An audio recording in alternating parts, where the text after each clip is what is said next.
The horror story. I was 14 when I decided I was old enough to spend a night out alone. It wasn't the first time I'd gone fishing, but it was the first time I'd chosen not to tell my parents. They would have just said no like they always did.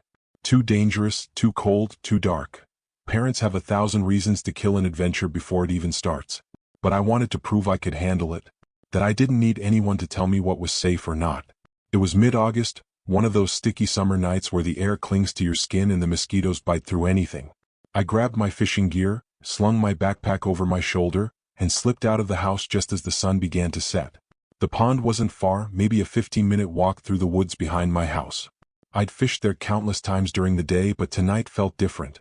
The air had a stillness to it, like the world was holding its breath. The trail that led to the pond, usually so familiar, now seemed longer, the trees taller, the shadows deeper. When I reached the pond, it was just as I'd hoped, completely still, undisturbed by anyone else. The water was like glass, reflecting the last sliver of twilight as the sun dipped below the horizon. I set up my rod, cast my line, and waited. The sky darkened quickly, but I liked the quiet. The only sounds were the occasional croak of a bullfrog and the gentle rustling of the reeds. I felt peaceful. I remember thinking that I could get used to this. Just me, the water, and the night. Time passed slowly, but I didn't mind. The moon was full, casting a pale glow over the pond, bright enough that I could still see my line stretching out into the water.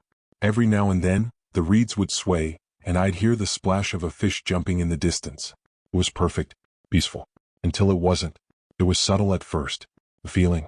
You know, that kind of sensation when you're being watched but you can't quite explain it. I brushed it off, telling myself it was just the isolation playing tricks on me. After all, I'd never been out here alone this late before.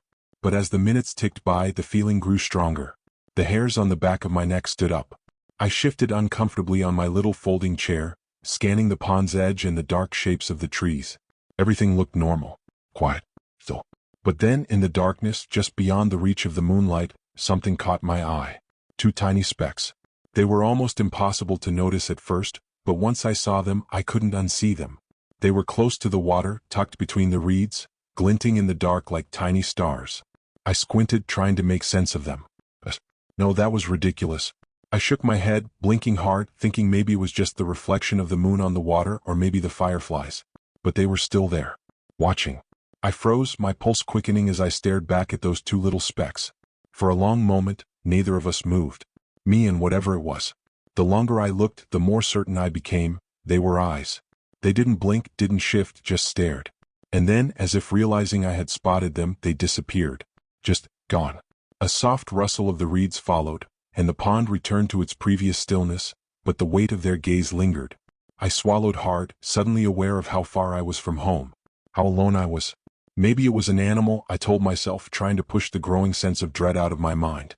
A deer or a raccoon or maybe even a stray dog. But deep down, I knew that whatever I had just seen wasn't a harmless creature. Its eyes, they weren't right. Too steady. Too focused. I stood up slowly, my legs shaky beneath me, the quiet pond now feeling ominous, almost hostile. The moonlight, once a comfort, now seemed too dim, barely lighting the edge of the water. The air, once warm and pleasant, felt cooler, biting against my skin.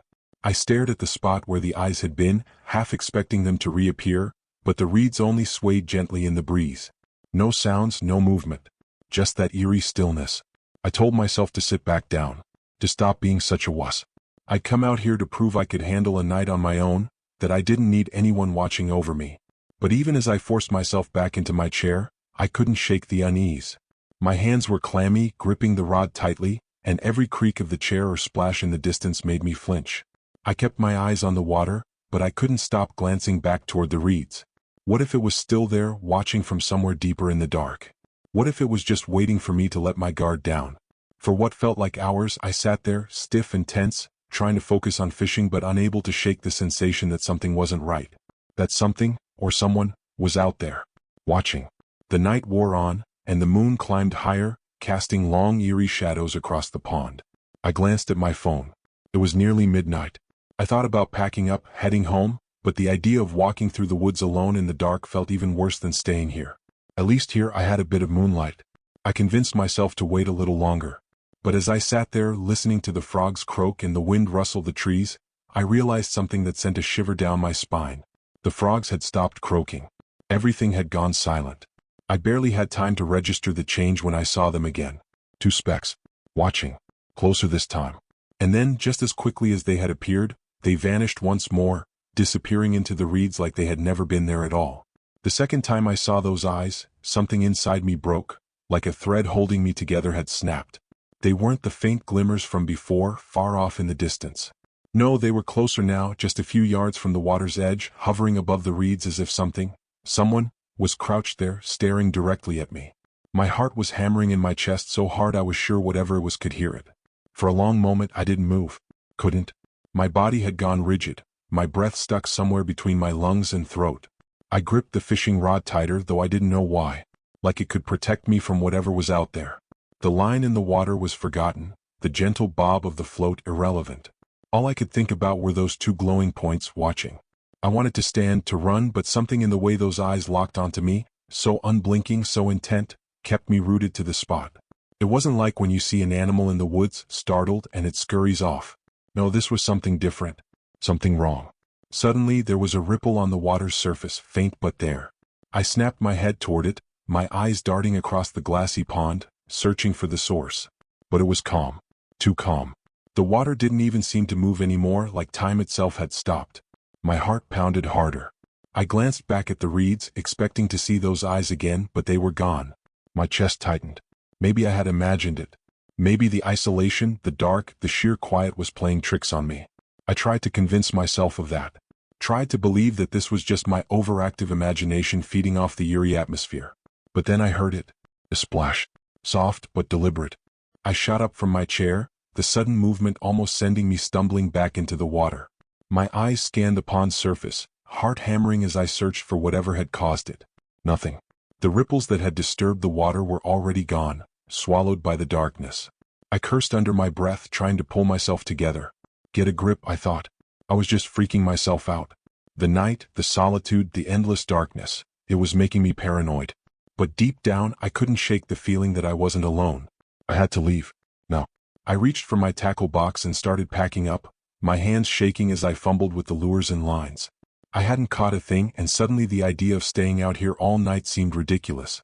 Stupid even. I wasn't a coward, I could handle myself, but something was wrong with this place. The stillness of the water, the oppressive silence, those eyes. As I bent down to grab my backpack, I heard another splash. Louder this time. Closer. I froze, clutching my pack, my eyes fixed on the water. My breath caught in my throat as I waited, ears straining for any other sound. The air was thick with tension, every instinct in my body screaming at me to run, but I couldn't move. The splash came again, this time from the reeds. Closer. My blood ran cold. I spun around, my flashlight trembling in my hand as I clicked it on, its weak beams slicing through the thick night. I swept the light toward the edge of the pond, my breath coming in ragged gasps. The reeds swayed slightly, a gentle rustling like something was moving through them, but I saw nothing. No eyes, no movement, just the dark shapes of the tall grass shifting in the breeze. But then, from somewhere just beyond the reeds, I heard something. It was low, barely a whisper, but it sent a shiver down my spine. A voice. A soft, raspy voice.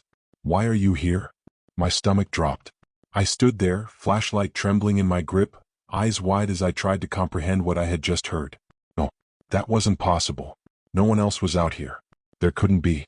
My heart thudded in my chest, every beat echoing in the suffocating silence. Then the reeds parted. Something was moving toward me. Slowly, deliberately. The tall stalks bent and swayed as if something large was pushing through them. My flashlight beam wavered, my hand shaking uncontrollably as I pointed it toward the source of the movement. The water near the shore rippled, and for a split second I saw them again, those two glowing specks closer than ever before. And then they vanished. A soft chuckle floated through the air. It was low, almost too quiet to hear, but unmistakably human. My blood turned to ice. It came from behind the reeds where the water met the land. Something was there, something watching me, playing with me. I couldn't take it anymore. My legs moved on their own, driven by pure animalistic fear. I grabbed my gear in a blind panic and bolted, my footsteps loud and frantic as I sprinted down the narrow trail leading away from the pond. My flashlight bounced wildly in my hand, its weak light barely illuminating the path in front of me. Every snapping twig, every rustle of leaves sent a fresh wave of terror coursing through me. I didn't dare look back. I knew if I did, I'd see them again, those eyes closer, following me, waiting for me to slip. I ran through the woods, branches tearing at my skin, the world around me a blur of shadows and twisted trees.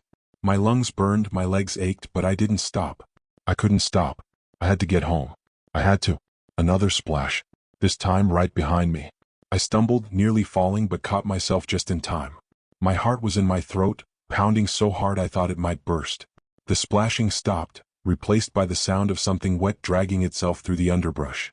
Closer, closer. A low whisper drifted through the trees. You can't leave. I ran faster. But the woods seemed endless, the trail stretching out before me like a cruel joke. The trees pressed in from all sides, their twisted branches clawing at me, slowing me down. I could hear it now, whatever it was, dragging itself closer and closer, its breath ragged and unnatural. The flashlight flickered. No, not now. The light sputtered, and then, darkness.